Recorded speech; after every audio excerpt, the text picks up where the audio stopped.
During World War I, global demand for oil was boosted. Relying on the unique oil resources in Texas, GSI, a geophysical business company, was born in 1930. At the beginning, GSI's main business was to provide geological exploration for the oil industry. But with the increase in oil production, the oil industry experienced a period of depression. By the time of World War II, GSI had expanded its business to produce defense electronics for the US Army and Navy.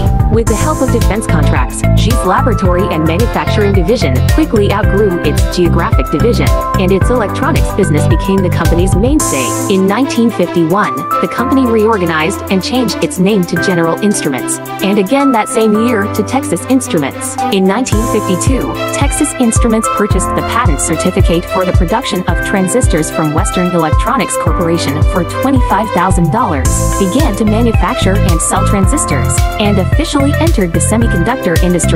In 1954, TI research director Gordon Thiel independently developed the first commercial silicon transistor, making Texas Instruments the only company to mass-produce silicon transistors at the time. In 1958, Jack Kilby, an engineer from Texas Instruments, invented the world's first integrated circuit. In 1967, he invented a handheld electronic calculator and a single-chip microcomputer. In 1971, he invented a single-chip microcomputer. In 1973, he obtained a patent for a single-chip microchip. In 1978, the first single-chip speech synthesizer was launched, and the low-cost speech synthesis technology was realized for the first time. In 1982, a single-chip commercial digital signal processor was launched. Since then, a series of products iterated successively have become the most influential DSP chips in the world today.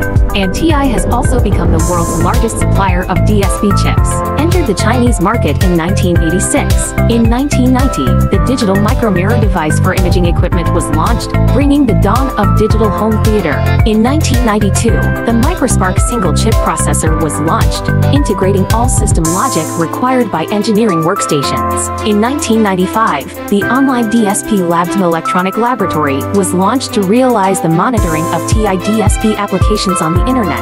In 1996, it announced the launch of the Timeline technology with a 0.18 micron process, which can integrate 125 million transistors on a single chip. It was also this year that TI began an all-round transformation, transforming from a diversified operation to a semiconductor company. Through centralized spin-offs and mergers and acquisitions, it successively stripped off the defense electronics, computer, and memory chip departments, and focused on the DSP business. In 1997, the TM320C6X DSP, which executes 1.6 billion instructions per second, was launched, creating a DSP performance record with a new architecture. In 1999, it acquired Unitrone's power management IC, battery management IC, and interface business for $1.2 billion, thereby consolidating its #1 position in the analog market. In 2000, launched the TM320C64X DSP chip that executes nearly 9 billion instructions per second,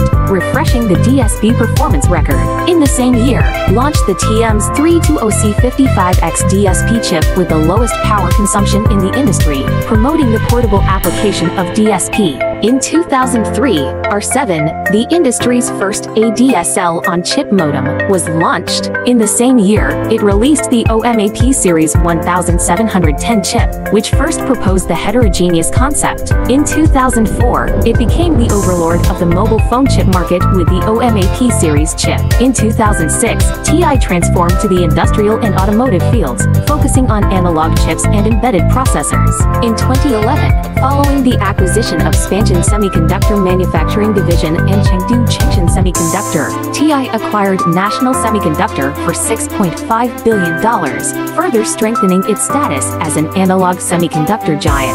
The above are a series of remarkable achievements since the establishment of Texas Instruments. Later, with the advent of the personal computer and mobile internet era, Texas Instruments also actively deployed the personal computer and mobile phone chip markets, but lost twice in a row to its opponents, and finally had to give up these to businesses.